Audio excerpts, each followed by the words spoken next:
Gather, it's story time. We recognize that we have been creating some buzz the past few days, and there has been some speculation as to who we are. I can't urge this enough. Who we are matters not. Revealing our identities would only disappoint. In the words of Bane from the trilogy of Knights of Dark, no one cared who I was until I put on a mask. And that's the point. This identity that has presumably consumed me has gained attention. Poetically, this identity was composed by that which ails me. Toxicity, a word that is often thrown around in every which direction but commonly horribly misused.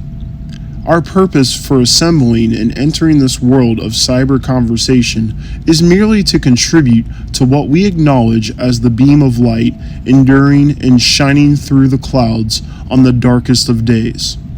With everything going on in the world, it's honestly disgusting to see the way we are to one another when it comes to the things that we love and enjoy. In particular, I am a huge fan of Zack Snyder and his films.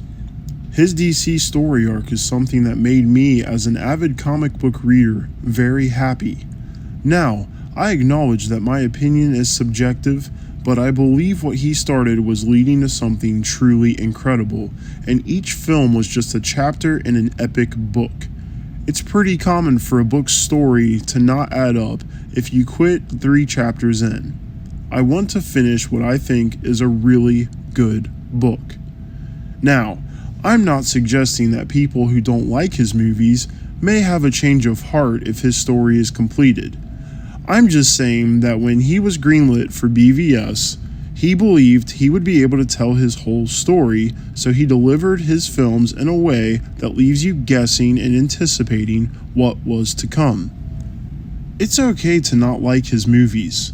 It's okay for me to not like movies that you enjoy. It's okay for someone to like all movies, as I most commonly do, especially when it comes to DC and Marvel. I personally loved Peacemaker. I thought it was entertaining and very well done. I loved Matt Reeves' The Batman, but also think that Ben Affleck's Batman is gold. I'm very excited for The Flash.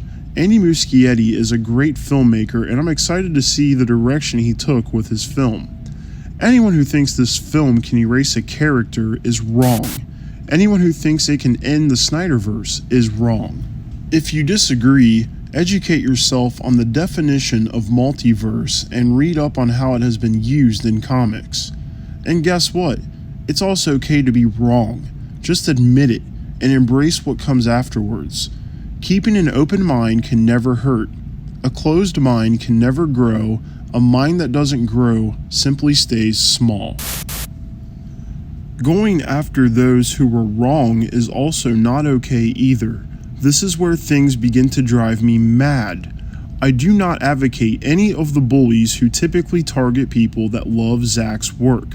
But when they are wrong, as they historically have been thus far, and when they're brave enough to admit they were wrong, we need to respect that, or we are proving to be the toxic fandom that they always claim we are. Why anyone in the fandom ever wastes their time letting these bullies get to them, I don't understand.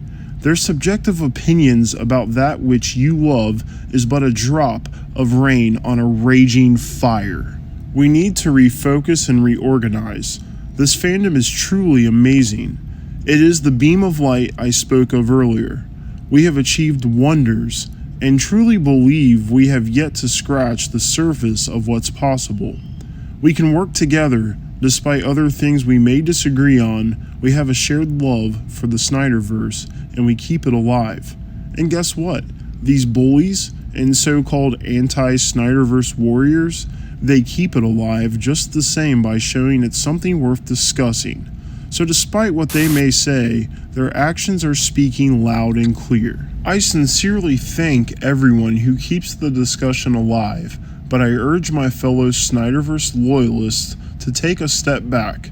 Stay away from social media for a day or however long you need to get your head where it needs to be. If we come together and focus on nothing but the positives, then only the positives will remain. I am Dr. ShillChill. Thank you for listening. The cult is small in numbers, but we are growing and we are coming for our great prize.